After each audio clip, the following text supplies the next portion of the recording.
श्रीकान्तद्रुहिणोपमन्युतपनस्कन्धेन्द्रनन्द्यातयः प्राचीनो गुरवोऽपि यस्य करुणालेशाद्गता गौरवम् तं सर्वादिगुरुं मनोज्ञवपुषं मन्दस्मितालङ्कृतं चिन्मुद्राङ्कितमुद्रपाणिनलिनं चित्ते शिवं कुर्महे।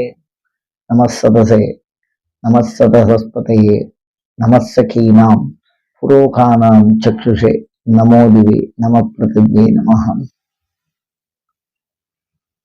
எல்லாம் அல்ல இறைவியினுடைய பெருங்கருணையினாலே ஆபிராமி சமயத்தில் அந்தாதி குடில் சார்ந்து உங்களை சந்திப்பதில் பெருமகிழ்ச்சி அடைகிறேன்.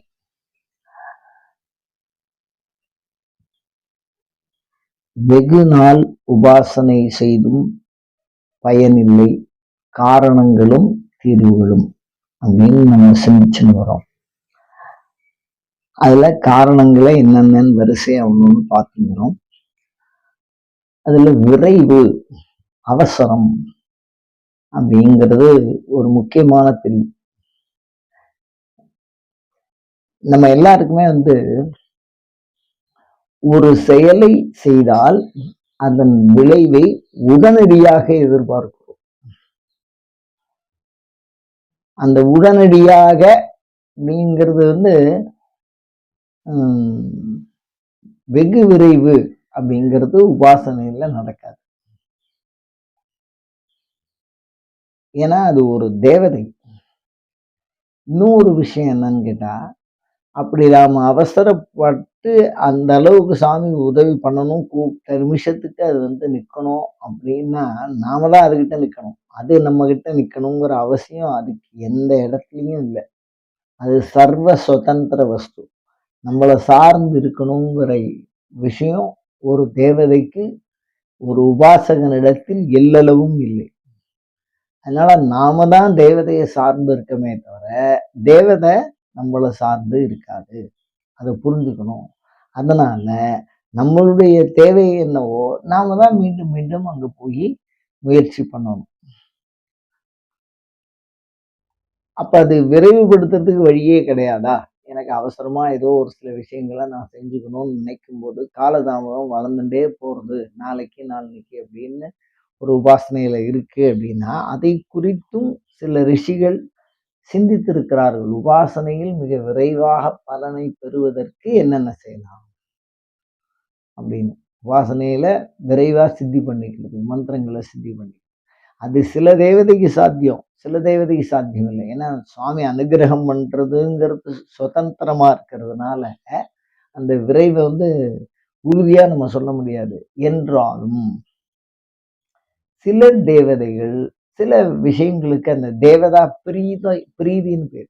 தேவதா பிரீதிக்கு உண்டானதை நம்ம செஞ்சோம்னா அது கொஞ்சம் நமக்கு விரைவா அனுகிரகம் பண்ணும் அப்படின்னு சாஸ்திரங்கள் சொல்றது. அதுல நம்ம பண்றது என்ன அப்படின்னா ஜபம். இந்த ஜபத்தை காலம்புரை ஏந்தோன்னு ஒரு 10 ஆவர்த்தி பண்ணிட்டு திருப்பி ராத்திரி தூங்கும்போது ஒரு 10 ஆவர்த்தி பண்ணினா அப்புறம் உடனே நம்ம கூப்பிட்ட வேகத்துக்கு சுவாமி நிற்கணும் அப்படின்னு எதிர்பார்த்தா அது நடக்காது. நான் சொல்றது உபாசனை, ஒரு தேவதையை நேரில் கண்டு பேசுகிற ஒரு விஷயம். அதுல ஜபங்கிறது அச்சரத்துக்கு லட்சம் ஏறணும், சொல்லிகிட்டே இருக்கணும். இந்த ஜபத்தை பண்ணும்போது என்ன பண்ணுவோம்னா, ஒரு இடத்துல உட்கார்ந்து அந்த தேவதைக்குன்னு நம்ம அந்த காலத்தை செலவிடுவது அந்த தேவதைக்கு தெரியும். நம்முடைய எண்ணத்தோடு தொடர்புடைய தேவதை. அதனால உட்கார்ந்து ஜபம் பண்ணணும். அந்த ஜபத்தினுடைய எண்ணிக்கை அதிகப்பட தேவதை விரைவாக வருவதற்கு உண்டான வாய்ப்பு இருக்கு. அதனாலதான் சந்தியாவந்தனம்லாம் பார்த்தீங்கன்னா 3 வேலை சொல்லியிருப்பான், காலம்புரை மத்தியானம் சாயந்தரம். அக்னிஹோத்திரம்லாம் பார்த்தீங்கன்னா 3 வேலை சொல்லியிருப்பான், காலம்புரை மத்தியானம் சாயந்தரம். அந்த மாதிரி ஒரு 3 வேளையிலும் நம்ம ஜபம் பண்ற வழக்கம் நமக்கு இருக்கு அப்படின்னு சொன்னால் அது உபாசனை தேவதையினுடைய அனுகிரகத்தை விரைவாக கொண்டு வந்து சேரும். அது மாதிரி தர்ப்பணம்னு ஒரு விஷயம் இருக்கு. ஜலத்தை எடுத்து சாமி பேரை சொல்லி ஒரு பாத்திரத்திலயோ, இல்ல கீழயோ, இல்ல இறைவனுக்கு முன்னாடியோ விடுறத தர்ப்பணம்னு சொல்றா. அந்த மூலமந்திரம் எந்த அளவுக்கு பண்றோமோ, அந்த அளவுக்கு அதுல 10ல 1 மடங்கு தர்ப்பணம்னு சொல்லுவா. அந்த தர்ப்பணம் பண்ண அந்த தேவதை திருப்தி ஆகும்னாம். தேவதைக்கு திருப்தியை தருவது எதுவோ அதான் தர்ப்பணம். அதனால அந்த தண்ணியால பண்றவா இருக்கா, பாலால பண்றவா இருக்கா, சில தேவதைய சார்ந்து இளநீல பண்ணுவா. அது மாதிரி இருக்கு. அந்த தாந்திரீக முறைகளை நாம் அறிந்து பின்பற்றினால், அந்த தேவதைக்கு அது திருப்திய குடுக்கும். இப்போ நமக்கு ஒரு உதாரணம் பாருங்க. ஜெபம் பண்றோம், அதுவும் தொடர்பு தான். தர்ப்பணம் பண்றோம், அதுவும் தொடர்பு தான். ஆனா என்ன விஷயம் அப்படின்னு கேட்டா, நம்ம வந்து ஒரு கால் பண்ணிட்டு அப்படியே சும்மா இருக்கிறது. தொடர்ந்து கால் பண்ணிக்கிட்டே இருக்கிறது. அந்த மாரி தர்ப்பணம். அந்த அந்த ஃபோன் கால் வந்து வந்துட்டே இருந்ததுன்னா, யார் அடிக்கிறா? தொடர்ந்து அடிச்சுட்டே இருக்காளே அப்படின்னு எடுப்போமோ இல்லையோ? ஒரு கால் அடிச்சுட்டு விட்டுறது எப்படி? அந்த மாரி இல்லாம, ஜெபத்திலேருந்து இன்னும் ஒரு கூடுதல் முயற்சி இந்த தர்ப்பணம். அதே மாரி மார்ஜனம்னு ஒண்ணு இருக்கு. மார்ஜனம்னா, அந்த மூலமந்திரத்த சொல்லி நம்ம தலையில ஜலத்த தெளிச்சுக்கிறது. பொதுவா எல்லாரும் சொல்றா மார்ஜன மந்திரம் கங்காஜலத்துல பண்றது விசேஷம்னு. அந்த காலத்துல கங்கைய தெளிக்கிறதுக்கு வாய்ப்பு இருக்கு. ஆனா கங்கைய ஆவாகனம் பண்ணி பண்ணியிருக்கா. தண்ணீல கங்கைய ஆவாகனம் பண்ணி, அ அதுக்கப்புறம் அந்த தண்ணிய மூலமந்திரம் சொல்லி தலையில தெளிச்சுக்கிறது. அது வந்து ஆத்மாவுல அழுக்கு இருந்தா, இந்த தேவதை நமக்கு வராது அவ்வளவு சீக்கிரம். நம்ம ஜெபம் பண்ணினாலும் வராது. மார்ஜனம் தர்ப்பணம் பண்ணினாலும் அதுக்கு ஒரு திருப்தி இருக்கா மாரி இருக்காது. ஏன்னா, இத போய் நம்ம அனுக்கிரகம் பண்ணோம்னா, அதுல இருக்கக்கூடிய சேறு மாரி அது தேவதைய சுத்தி நிக்கும். நம்மளுடைய கர்மா. அதனால அது என்ன பண்ணணும்னு கேட்டா, இந்த மார்ஜனம் கங்கா ஜலத்தினால, இல்ல கங்கைய ஆவாகனம் பண்ணின ஜலத்தினால, இல்லன்னா இந்த உதக சாந்தின்ட்டு ஒரு மந்திரம் சொல்லுவா வேதத்துல. ஒண்ணொண்ணுத்துக்கும் ஒரு பிரயோஜனம் இருக்கு. அது சும்மாலாம் அந்த காலத்துல வைக்கல. அந்த மாதிரி சாந்திய பண்ணி நம்ம வந்து அந்த ஜலத்த வந்து தலையில தெளிச்சுக்கிறோம் அப்படின்னு சொன்னால், அது இன்னும் இறைவனை நமக்கு அதாவது நம்ம ஜெபம் பண்ற மந்திரத்த சித்தி பண்ணிக்கிறதுக்கு உதவும். எல்லாமே மூல மந்திரத்தால பண்றது தான். மீண்டும், மீண்டும். ஆனா இந்த மார்ஜனம் பண்ணும்போது பார்த்தீங்கன்னா, ஆன்மாவுல ஒட்டி இருக்கிற அழுக்கு போகுங்கிறா. அது எப்படி பண்றதுங்கிறதெல்லாம் பிரயோகங்கிறது தனி. நம்ம எத பத்தி சிந்திக்கிறோம்னா, விரைவுபடுத்துறது. உபாசனையினால, மந்திரத்தினால விரைவுபடுத்து. அதுக்கு அடுத்தது பார்த்தீங்கன்னா, நம்ம வந்து விரதம் அப்படின்னு சொல்றோம். இப்ப இப்ப விநாயகர ஜெபம் பண்றோம்னு வச்சுக்கோங்களேன். சங்கடஹர சதுர்த்தி விரதம், முருகன ஜெபம் பண்றோம், சஷ்டி விரதம். அந்த மாதிரி ஒவ்வொரு தேவதைக்கும் நம்மள வருத்திக்கும்போது, அ அதுக்கு வந்து உடனே தேவதை நம்மள வருத்திண்டா செஞ்சுருமா? அப்படி கிடையாது. இறைவனுடைய சிந்தனையில் இருக்க வேண்டும். அதாவது இறைவனுடைய சிந்தனைனா 1 நாள், மாசத்துல 1 நாள் தான் சொல்லியிருக்காங்க அந்த விரதம். ஒவ்வொரு தேவதைக்கும் 1 நாள் தான் சொல்லியிருக்காங்க.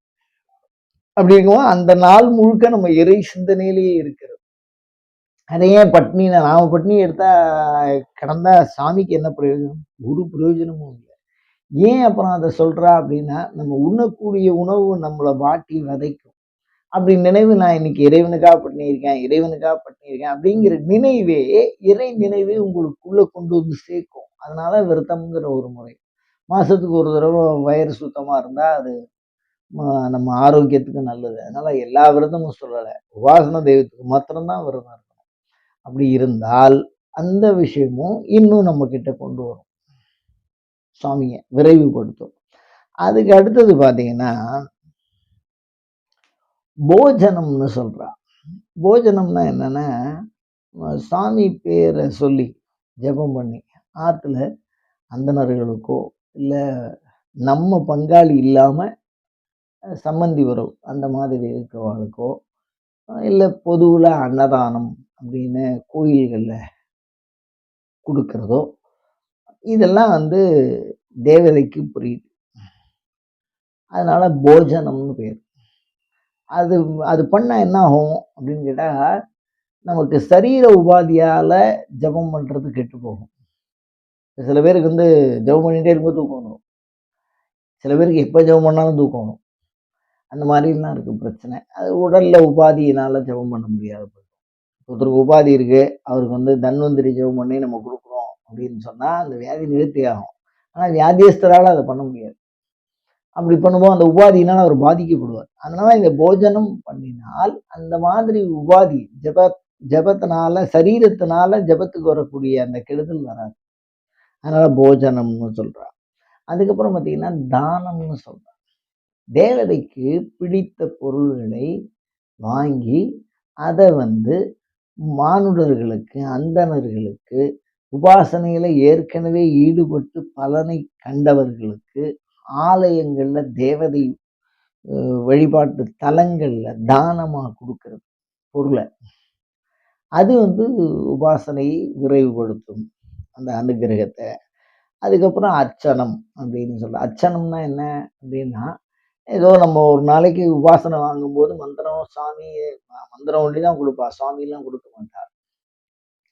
அப்படியே படிப்படியா வளரும்போது ஒரு அந்த வளர்நிலை கருதி தான் ஒரு விக்கிரகம் எடுத்துக்கலாம். அது வந்து சுவாமி உத்தரவு குடுக்கணும். அந்த அர்ச்சனை விக்கிரகத்துக்கு. இந்த விக்கிரகத்த வச்சுக்கலாம் அப்படின்னு. அது வந்து நீங்க காசு குடுத்து வாங்கக்கூடாது. நம்ம ஏதோ கடைக்கு போனோம், பிள்ளையார் ஜெபம் பண்றோம் அப்படின்னா, ஒரு பிள்ளையார் எல்லாம் வாங்கிட்டு வந்துர முடியாது. அதெல்லாம் பலிக்காது. அது சொப்பனத்துல வந்து சொல்லும். நான் வரேன் இன்னைக்கு அப்படின்னு தேவதையோட அனுக்கிரகத்த தெரிஞ்சுக்கிறதுக்கு ஒரே வழி, சுவாமி வந்து வேற ஒருத்தர் மூலியமா நமக்கு எந்த விதமான முயற்சியும் இல்லாம அந்த உருவம் வந்து சேரும். அந்த உருவம் வந்து சேர்ந்ததுன்னா, அத யாவத் ஜீவித பர்யந்தம் உடம்புல மூச்சு இருக்கிற வரைக்கும் நம்ம அத வழிபாடு பண்ணணும். அதுக்கு முக்கியத்துவம். அது 3 வேள பூஜை பண்ணலாம், 1 வேள பூஜை பண்ணலாம், 2 வேள பூஜை பண்ணலாம். அந்த மாதிரி அர்ச்சனம்னு பேரு. அதனால. அதுக்கப்புறம் அதுவும் வந்து உபாசனைய விரிவுபடுத்தும். விரைவா நமக்கு அனுகிரகத்த குடுக்கறதுக்கு முயற்சி பண்ணும். அதுக்கு அடுத்தது பார்த்தீங்கன்னா, தரிசனம்னு சொல்றோம். இந்த தரிசனம்ங்கிறது வந்து ஆலயங்கள்ல போயி, நம்ம எந்த தேவதைய உபாசனை பண்றோமோ, அந்த தேவதைக்கு பிரத்யேகமா இருக்கக்கூடிய விக்கிரகம்லாம் வச்சிருப்பாங்க இல்லையோ, அந்த ஆலயத்துல போய் தரிசனம் பண்றது. இதெல்லாம் பார்த்தீங்கன்னா, உபாசனை எடுத்துண்டவாளுக்கு, ஜெபம் பண்றவாளுக்கு அது ஒரு விரைவ குறிக்கும். தரிசனம்னா இதுல வந்து என்னன்னா, ஒரே சாமிய ஒரு தடவ பார்த்துட்டோம்னா, அடுத்த சாமிய நம்ம பார்க்க மாட்டோம். இயல்பாவே "கொல்லேன் மனத்தில் நின் கோலமல்லாது" அந்த தேவதையே புடிச்சுக்கிற பண்ப உறுதிப்படுத்திக்கிட்டே வரும். இந்த 8ம். இத வந்து ஜெபத்துக்கு உபாங்கம்னு சொல்லியிருக்காங்க. அதனால விரைவு குறிப்பு இது. அதனால விரைவு அப்படிங்கிறது வெகு நாளா பண்ணியும் பிரயோஜனம் இல்ல அப்படின்னா, வெறும் ஜெபத்த ஒண்டியுமே பண்ணிட்டு அவளுக்கு பிரயோஜனம் இல்ல. ரொம்ப நாளா பண்ணிட்டு இருக்கோம் அப்படின்னு நினைச்சா, அவள்லாம் இதெல்லாம் பண்ணி பார்க்கலாம். இந்த ஒரு நடைமுறை அதிகப்படுத்தினால், நமக்கு வந்து பிரத்யக்ஷ பலன குடுக்கறது. பிரத்யக்ஷத்துல வரணும். அதான் உபாசனை. அனுமானம் இல்ல உபாசனை. சுவாமி பிரத்யக்ஷத்துல வரும். மெய், வாய், கண், மூக்கு, செவி, மனம், புத்தி, சித்தம், அகங்காரம். இதுக்கு புரிய வைக்கிற மாரி சுவாமி வரும் நமக்கு. அப்படி வந்தா தான் உபாசனை சித்தின்னு அர்த்தம். இப்படி வரும். தேவதைகள் அப்படி வரும். நம்பி முயற்சி செய்வோமாக. அயன் தர்மஹா உத்தரோத்தர அபிவிருத்திரஸ்து.